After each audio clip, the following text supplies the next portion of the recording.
আজ একটা মেয়ের গল্প বলি। ধরা যাক মেয়েটির নাম অনামিকা।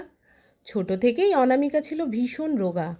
রোগা বলে তার কপালে জুটত কিছু নাম, যেমন তালপাতার সেপাই, খ্যাংরা কাঠি ইত্যাদি। একজন বন্ধু তো বলতো, তোর হাত ধরতেই ভয় হয়, যদি ভেঙে যায়।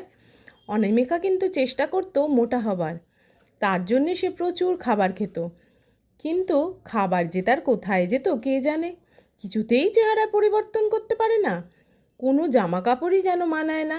ফিটিংস জামা পরলে ভীষণ রোগা লাগে, আর একটু ঢিলে জামা পরলে মনে হয় মশারি ঝুলছে।